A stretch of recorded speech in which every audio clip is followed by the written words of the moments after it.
palabra de Dios es viva y eficaz y más cortante que toda espada de dos filos. Penetra hasta partir el alma y el espíritu, las coyunturas y los tuétanos, y discierne los pensamientos y las intenciones del corazón. Y discierne los pensamientos y las intenciones del corazón. Porque la palabra de Dios es viva y eficaz y más cortante que toda espada de dos filos. Penetra hasta partir el alma y el espíritu, las coyunturas y los tuétanos, y discierne los pensamientos y las intenciones del corazón. Y discierne los pensamientos y las intenciones del corazón.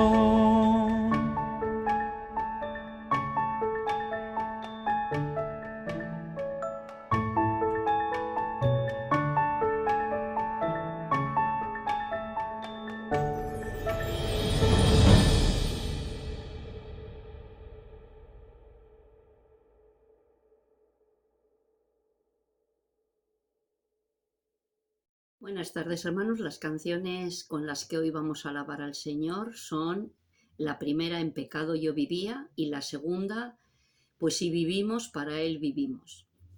Y podemos dar muchísimas gracias al Señor porque pudimos ver la condición en la que estábamos delante de Dios, pudimos ver que estábamos separados de Él por nuestro pecado, y nos acercamos a Él, le pedimos perdón y sabemos que Él nos ha perdonado gracias por la sangre derramada a nuestro favor del Señor Jesucristo, y ahora sabemos que somos de Él, que siempre va a estar con nosotros cualquiera sea la situación.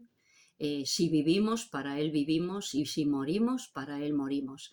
Y siempre va a ser así porque Él lo ha prometido, que va a estar con nosotros siempre. Pues bendiciones, hermanos.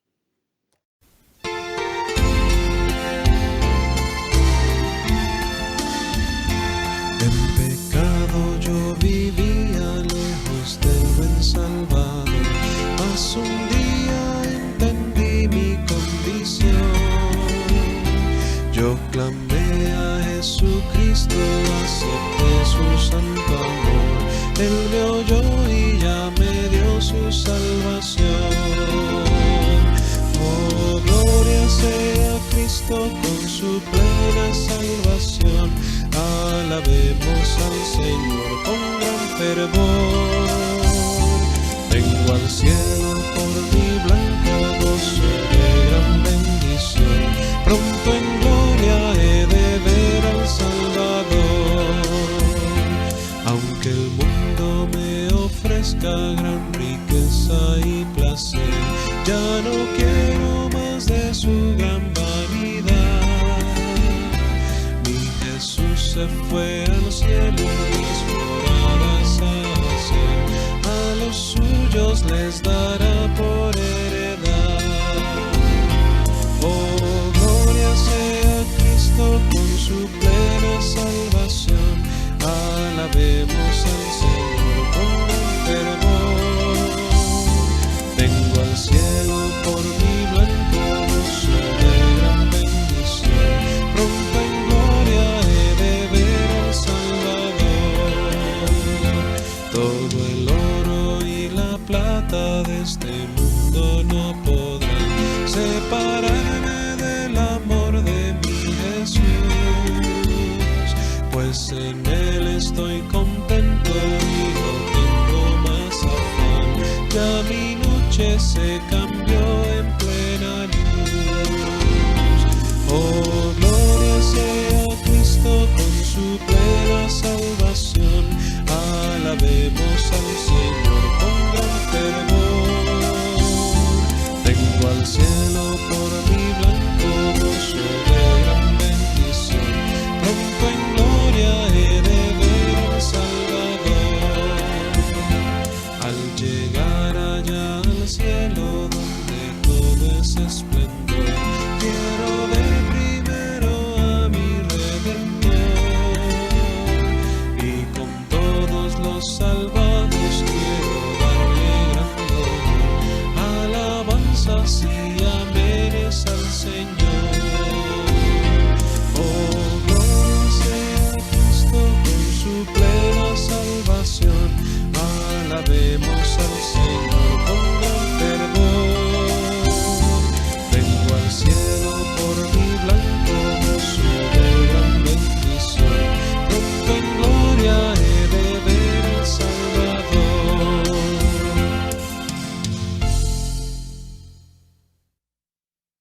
Buenas tardes, hermanos.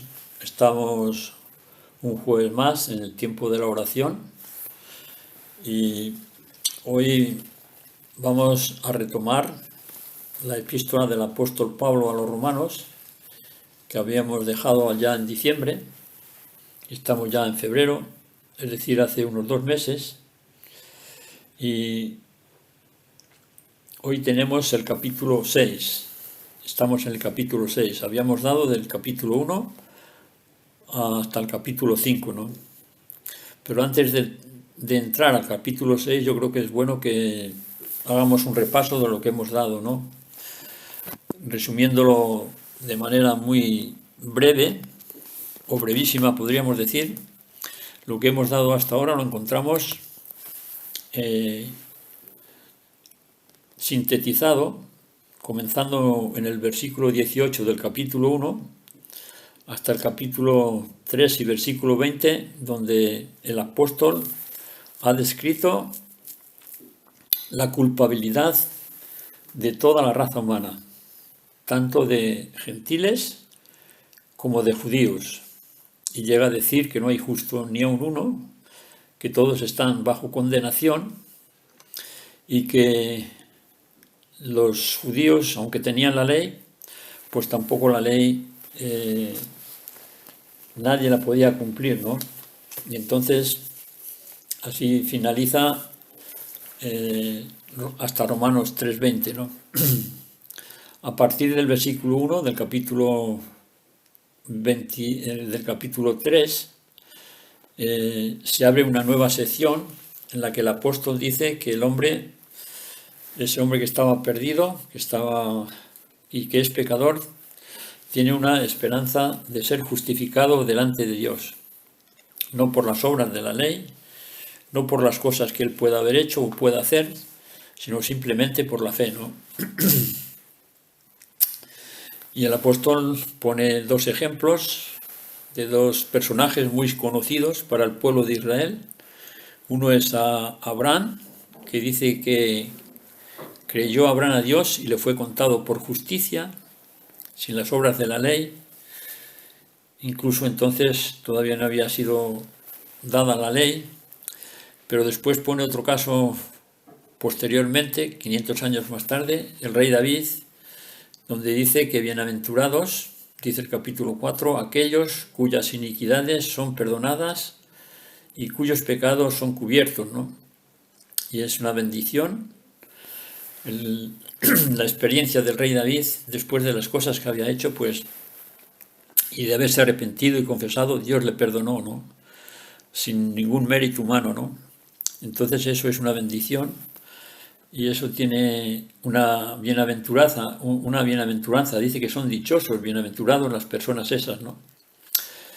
Y eso pues debe de tener unos resultados que luego los vemos en el capítulo 5, los resultados de la justificación, pues son tener paz con Dios, ¿no?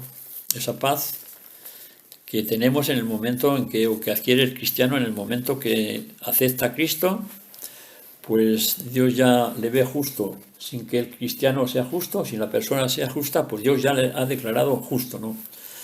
Y eso tiene una paz que, es decir, el hombre ya no está en guerra con Dios, ¿no? Porque Cristo ha pagado las consecuencias de nuestro pecado y el Señor ya nos ve a nosotros como justos.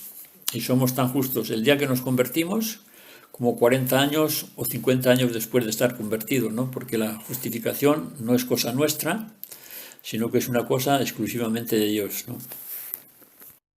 Así que tanto la justificación como la salvación podemos decir que es un acto de la gracia de Dios, es un regalo que Dios nos ha dado y que eso se adquiere a través de la fe en Jesucristo y de la obra que Él hizo por nosotros en la cruz, ¿no? Bueno, pues ahí finaliza de manera muy resumida estos capítulos del 1 al 5. Ahora, una vez finalizado estos capítulos del 1 al 5, comenzamos una nueva sección, pero que está estrechamente ligada con la anterior. Vamos a leer los versículos del 1 al 11 que son los que nos tocan hoy. Dice así: entonces, ¿qué diremos? ¿Seguiremos pecando para que la gracia crezca o para que la gracia abunde? Dice, de ninguna manera, porque los que hemos muerto al pecado, ¿cómo viviremos aún en él? ¿O no sabéis que todos los que somos bautizados en Cristo Jesús somos bautizados en su muerte? Porque por el bautismo somos sepultados juntamente con él en su muerte, para que como Cristo resucitó de los muertos por la gloria del Padre, así también nosotros vivamos una vida nueva. Porque si hemos sido plantados juntamente con él en semejanza de su muerte, así también lo seremos en la de su resurrección. Sabemos que nuestro viejo hombre fue crucificado juntamente con él, para que el cuerpo del pecado sea destruido y que no sirvamos más al pecado. Porque el que ha muerto ha sido librado del pecado. Y si morimos con Cristo, creemos que también viviremos con él. Pues sabemos que Cristo, como ha resucitado de los muertos, ya no volverá a morir, la muerte ya no tiene dominio sobre él. Cuando murió, al pecado murió una vez para siempre. Pero ahora que vive, para Dios vive. Así también vosotros consideraos muertos al pecado, pero vivos para Dios en Cristo Jesús, Señor nuestro. Si hacemos un breve resumen de lo que hemos leído, de estos 11 versículos, hay palabras que destacan mucho, ¿no? Y creo que es el centro de este pasaje, ¿no? Y podríamos decir que se resume de la manera siguiente, ¿no? Muertos al pecado, que ese es el título que tienen el encabezamiento muchas Biblias, ¿no? Acertadamente, creo yo. Pero también muertos con Cristo, resucitados con Cristo, y vivos en Cristo, y vivos para Dios, ¿no? Es decir, aquí el apóstol enseña que los que han sido justificados y los que han sido salvados tienen ahora por delante una nueva vida, ¿no? Ya son nuevas criaturas. Dice el apóstol, 2 Corintios 5:17, si mal no recuerdo, que si alguno está en Cristo, nueva criatura es, ¿no? Y eso se deja ver aquí en este pasaje, ¿no? Comenzamos una nueva vida, los que hemos sido justificados comenzamos una vida. Cuando habla de muertos al pecado, eso en la palabra de Dios se llama santidad, ¿no? Donde finaliza la justificación, comienza la santificación, ¿no? Y eso es de lo que está hablando todo este capítulo, de la santificación o de la vida de santidad que debe de vivir el cristiano, ¿no? Y eso lo vemos también en este mismo capítulo, el capítulo 6, en el versículo 22, dice: pero ahora que habéis sido librados del pecado y hechos siervos de Dios, tenéis por vuestro fruto la santificación y como fin la vida eterna, ¿no? Este versículo tiene o habla de dos tiempos, ¿no? Habéis sido librados del pecado, tiempo pasado, ahora, eso antes, y ahora en este tiempo presente hemos sido hechos siervos de Dios, ¿no? Antes éramos siervos y esclavos del pecado, ahora somos siervos de Dios y tenemos como fruto la santificación, es decir, el vivir una vida apartada, vivir para Dios, ¿no? Si antes vivíamos para el pecado, pues ahora vivimos para agradar a Dios, o debemos de vivir para ello, ¿no? Bueno, pues habiendo dicho esto, ahora vamos a ver un poco los versículos, o algunos de los versículos, porque no podemos ver todos. Y comenzando con el versículo 1, bueno, el apóstol hay una pregunta. Las personas que han sido justificadas por su gracia, dice el capítulo 5 y versículo 20, que cuando el pecado abundó, pues la gracia sobreabundó, ¿no? Pero esto parece que algunas personas pues no lo habían entendido bien o no lo habían encajado bien, o no querían entenderlo, ¿no? No lo sabemos. Dice entonces, aquí el versículo 1, dice entonces, ¿qué diremos? ¿Seguiremos pecando para que la gracia crezca o para que la gracia abunde? Y se contesta el mismo apóstol, el versículo 2, dice, en ninguna manera. Porque los que hemos muerto al pecado, ¿cómo viviremos aún en él? Entonces aquí el apóstol Pablo parece ser, es posible que por aquel entonces había personas que habían entendido mal o no querían entender el tema de la gracia, ¿no? Porque la gracia no es para que sigamos pecando, sino incluso es para que pequemos menos, ¿no? Pero ellos dijeron, bueno, pues ya que Cristo pagó por nosotros, por su gracia, pues a más pecado, más gracia, ¿no? Qué bien, ¿no? Y ellos, antinomionistas, como les llamaban ellos, ¿no? Antiley, ¿no? Que querían abusar, ¿no? de la gracia, ¿no? Y ya hemos visto en la epístola de Judas, en el versículo 4, donde dice que aquellos maestros convertían en libertinaje la gracia de Dios, ¿no? Pues algo parecido es posible que estuviera ocurriendo entonces, y Pablo sale un poco pues a contrarrestar esa verdad. Y eso es muy posible que fuera así, por lo que vemos en esta misma epístola. Fijaos en el capítulo 3 y el versículo 8. Dice así, sin ser cierto, se nos calumnia, y algunos afirman que nosotros decimos, hagamos males para que vengan bienes. La condenación de quienes dicen esto es justa, ¿no? Es decir, había personas que habían tergiversado lo que Pablo decía y dicen, bueno, pues ya ni ley ni nada. Ahora vamos a hacer más males para que nos vaya bien, ¿no? Qué perversión, ¿no? Qué manera de torcer la sana doctrina, ¿no? Que el apóstol había enseñado en cuanto a la salvación, ¿no? Sin embargo, y antes de seguir adelante, hemos de decir también que aquí el apóstol no está diciendo que el cristiano, una vez que se ha convertido, pues ya ha perdido la capacidad del pecado, ¿no? Porque hemos muerto al pecado, es una realidad, pero el pecado pues no ha muerto en nosotros, ¿no? El pecado sigue con nosotros todavía y tendremos que seguir luchando con él, ¿no? Y la clave aquí pues sería que el pecado, dice luego el versículo 12, por lo tanto, que el pecado no reine en vuestro cuerpo mortal para obedecerlo en sus malos deseos, ¿no?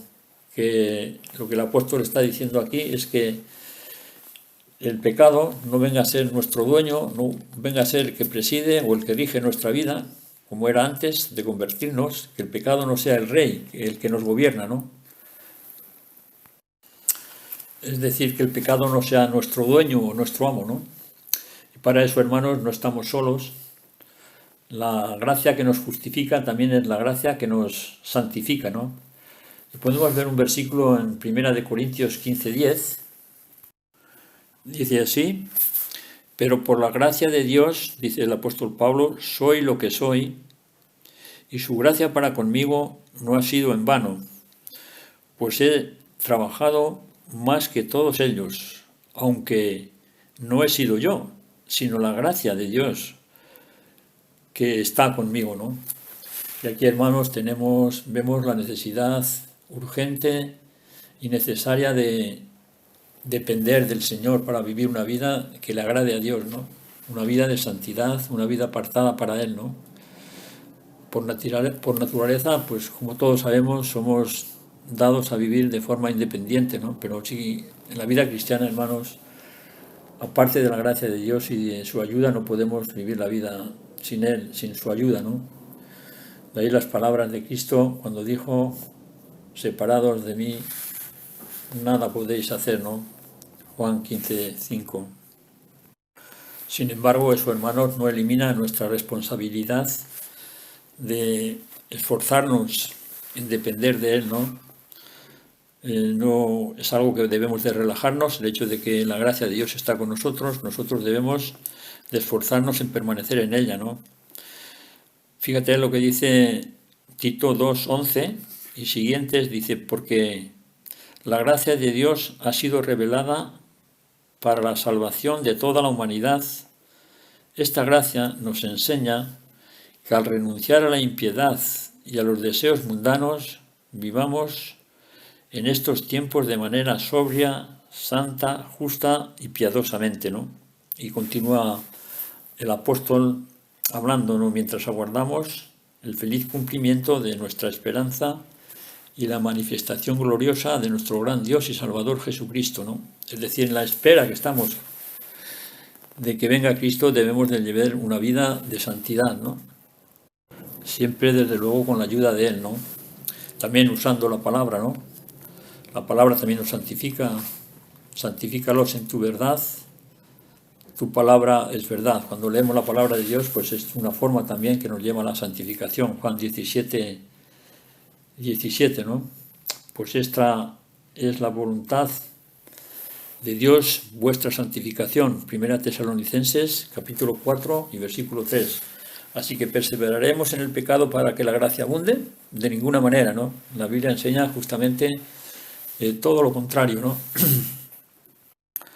Vamos entonces, hermanos, a finalizar con otro pasaje también del Nuevo Testamento que está relacionado con este capítulo 6 de Romanos, y es en Colosenses capítulo 3, los primeros versículos, ¿no? Dice así: así pues, si habéis resucitado con Cristo, buscad las cosas de arriba, donde está Cristo sentado a la diestra de Dios. Poned la mira en las cosas del cielo, no en las de la tierra, porque habéis muerto, y vuestra vida está escondida con Cristo en Dios. Cuando Cristo, vuestra vida, se manifieste, entonces vosotros también seréis manifestados con Él en gloria, ¿no? Y otra vez vemos el mismo concepto, ¿no?, de la muerte con Cristo y resucitado con Cristo, ¿no?, a una nueva vida, ¿no? No tenemos tiempo para entrar en cada detalle de estos versículos, ¿no? Pero mira cómo finaliza Colosenses 3, versículo 4, dice: cuando Cristo, vuestra vida, se manifieste, es decir, cuando Él vuelva, entonces vosotros también seréis manifestados con Él en gloria, ¿no? Es un incentivo más para que vivamos en santidad, ¿no? Porque un día vamos a verle tal como Él es, ¿no? El que tiene puesta esta esperanza en Él se purifica a sí mismo como Él es puro, dice Primera de Juan capítulo 3, si mal no recuerdo, ¿no? Las declaraciones, hermanos, que hemos visto tanto aquí en Romanos capítulo 6 y también Colosenses, de muerte, de pecado, de vida, son muy radicales, ¿no? Muertos al pecado, vivos para Dios. Muertos en Cristo, resucitados con Cristo, ¿no? Es un cambio muy, muy radical, ¿no? Hablando de la muerte, del pasado, del viejo hombre, que fue crucificado juntamente con Cristo, ¿no? Y al que estamos llamados, con la ayuda del Señor, a reducir la capacidad del pecado en nosotros. Se cuenta que Agustín de Hipona, antes de convertirse, pues era un mujeriego, ¿no? Eso parece que fue una realidad, eso, ¿no? Y después que se convirtió, pues muchas mujeres de las que habían estado con él le llamaban y le decían: Agustín, Agustín, ven con nosotras. Y Agustín decía: no, os estáis equivocando. Yo no soy Agustín. ¿Pero cómo que no? Si nosotras te conocemos, tú eres Agustín. ¿Cómo que no eres Agustín? Y dice: sí, pero aquel Agustín ya ha muerto, ¿no?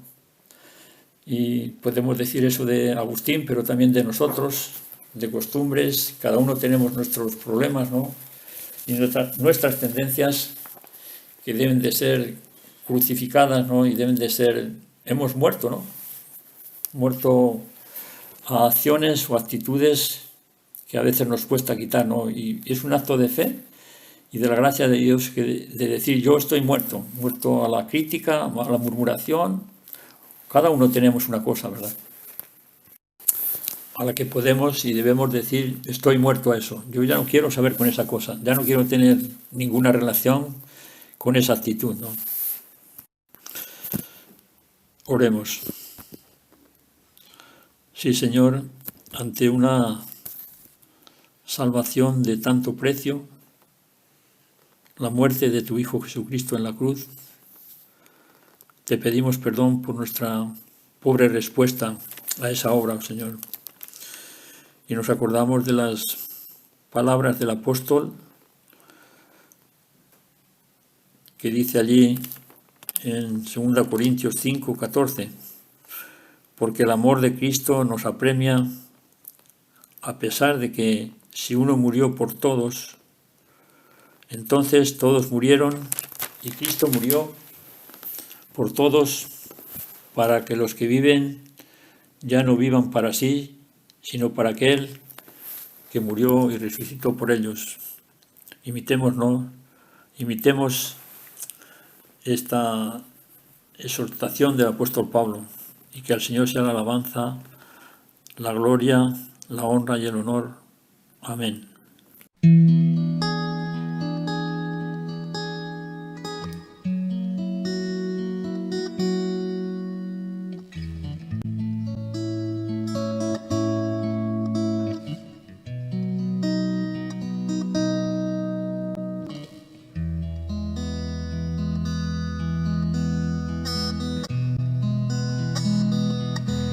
Pues si vivimos, para Él vivimos, y si morimos, para Él morimos. Si es que vivamos o que muramos, somos del Señor, somos del Señor. Sea que vivamos o que muramos, somos del Señor, somos del Señor. Pues si vivimos, para Él vivimos, y si morimos, para Él morimos. Sea que vivamos o que muramos, somos del Señor, somos del Señor. Sea que vivamos o que muramos, somos del Señor, somos del Señor.